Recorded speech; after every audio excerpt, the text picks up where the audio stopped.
Assalamualaikum warahmatullahi wabarakatuh. Hai, perkenalkan nama Mbak. Di sini nama Mbak Dwi Cahayani Putri. Adik-adik sekalian bisa memanggil Mbak dengan sebutan Mbak Dwi.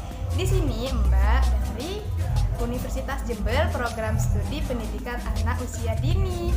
Di sini Mbak mau bercerita sebuah kisah dongeng zaman dahulu yang berjudul Legenda Batu Menangis. Nah, di sini Mbak mau memperkenalkan tokoh-tokohnya ya. Di sini Mbak menggunakan boneka jari.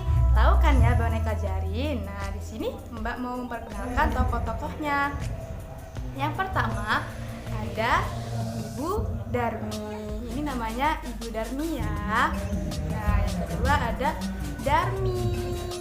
Dan yang ketiga ada pemuda 1 dan juga ada pemuda 2. Dan yang terakhir tokohnya ada perempuan 1 dan perempuan 2. Nah, di sini Mbak mau bercerita tentang legenda Batu Menangis ya. Nah, silakan disimak cerita berikut ini. Legenda Batu Menangis. Alkisah, di sebuah bukit yang jauh dari desa di daerah Kalimantan, hiduplah seorang janda miskin dan seorang anak gadisnya. Anak gadis janda itu bernama Darmi. Rupanya sangat cantik jelita. Namun sayang, ia mempunyai perilaku yang amat buruk. Gadis itu amat pemalas, tak pernah membantu ibunya melakukan pekerjaan-pekerjaan rumah. Kerjaannya hanya bersolek setiap hari. Segala permintaannya harus dituruti. Setiap kali ia meminta sesuatu kepada ibunya harus dikabulkan, tanpa memperdulikan keadaan ibunya yang miskin. Setiap hari harus membanting tulang mencari sesuap nasi. Suatu hari, seperti biasa, gadis itu mengurung dirinya di dalam kamarnya. Ia tak mau matahari merusak kulitnya. Ia enggan debu-debu mengotori wajahnya. Ketika keluar rumah, dia selalu memakai masker, mencuci tangan sebelum pergi, dan menjaga jarak dengan orang. Ibu! Sang ibu tergesa-gesa menghampiri putrinya. Bukankah udah berulang kali aku bilang bahwa setiap aku bangun, ibu harus sudah menata kamar ini hingga rapi, menyediakan lulur, air hangat, dan membuatkan minuman sari buah untukku. Kamu itu sudah besar, nak. Kamu harus bisa mengerjakan semua itu sendiri. Ibu kan tahu, aku lagi sibuk. Sang ibu hanya mengelus dada, hatinya gelisah. Kesibukan mempercantik diri hanya itulah yang selalu dilakukan putrinya yang pemalas itu. Matahari mulai memancarkan sinarnya. Sang ibu mulai bersiap-siap untuk berangkat ke sawah, untuk bekerja. Ia tidak lupa mengajak Darmi untuk membantunya di sawah dan juga mengingatkan putrinya untuk selalu memakai masker jika keluar rumah. Darmi, ayo bantu ibu bekerja di sawah. Tidak, Bu. Nanti kalau kuku dan kulitku kotor gimana?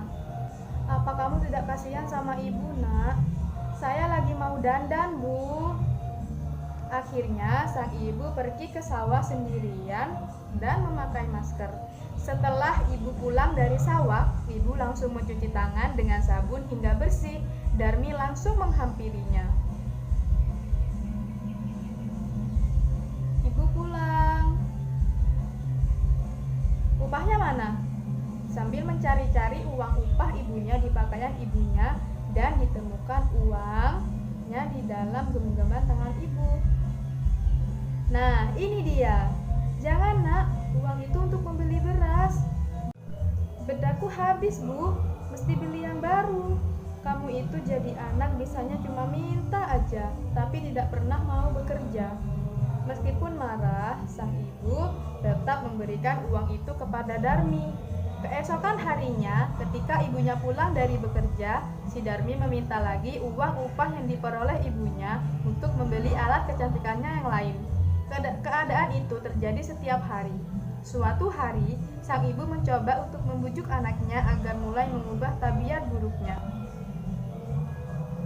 Bu, mana uangnya? Nak, coba kamu bantu ibu di sawah. Apa sih, Bu? kan sudah tua. Jika ibu dipanggil oleh Tuhan, maka ibu tak khawatir lagi engkau bisa mengurus dirimu sendiri. Kita itu orang miskin, kita harus tetap bekerja untuk bisa makan. Siapa suruh jadi orang miskin? Lagi pula, aku tidak pernah meminta ibu untuk jadi ibuku. Ibu pun sedih mendengar ucapan yang terlontar dari mulut anaknya sendiri. Baiklah anakku, ibu hanya memohon agar kamu tidak mengurung diri di rumah. Kenalilah lingkunganmu agar ibu tenang jika suatu saat dipanggil Tuhan. Hari berganti hari, akhirnya sang anak mau menuruti kehendak ibunya. Ia tidak keberatan untuk kemanapun bersama sang ibu.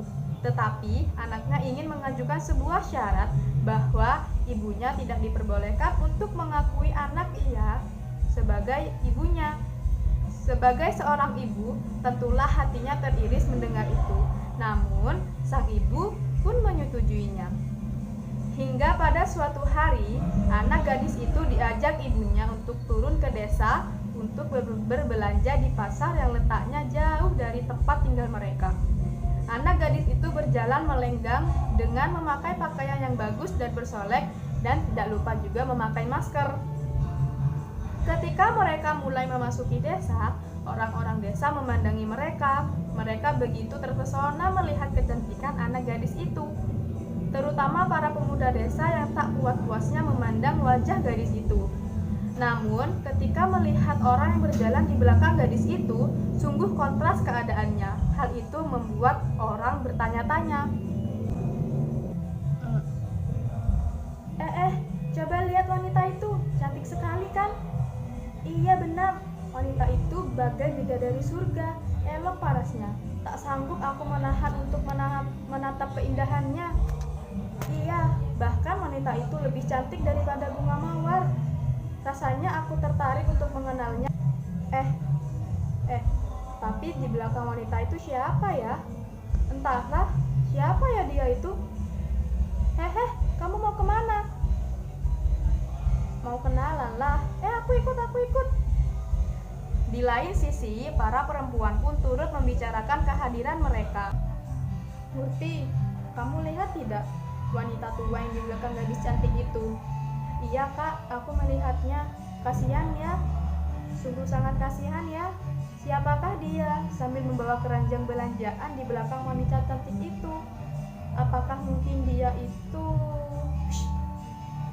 Jangan berpikir yang macam-macam, nggak boleh. Menduga itu tidak baik. Iya baiklah kak.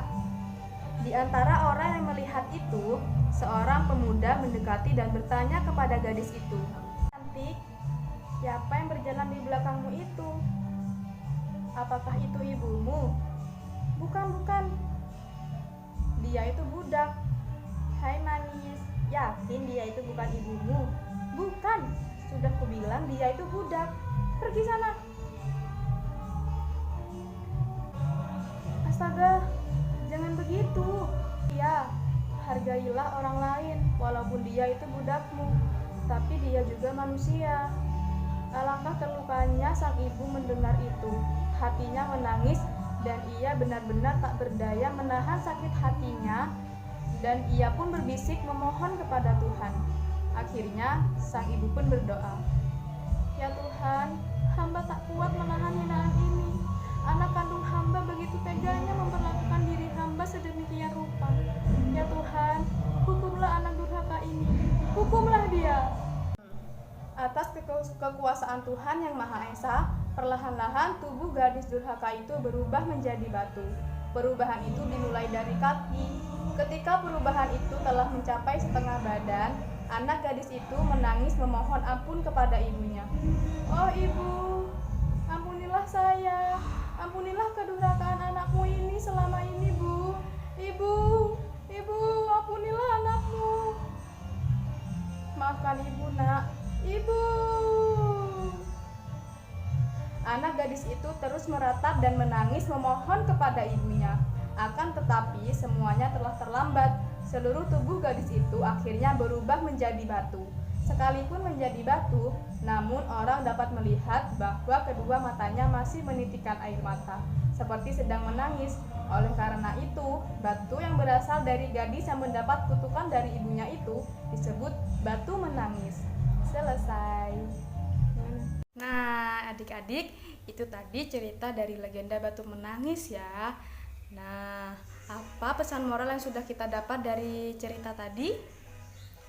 Nah, adik-adik, kita tidak boleh berani terhadap orang tua ya, sekalipun keadaan kita itu tidak berkecukupan ataupun kita itu miskin, kita harus tetap menghargai kedua orang tua kita ya.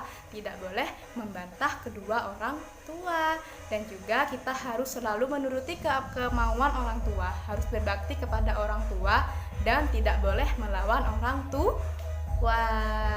Nah, itu tadi cerita legenda batu menangis dari Mbak Dwi. Nah, kurang lebihnya mohon maaf. Wassalamualaikum warahmatullahi wabarakatuh.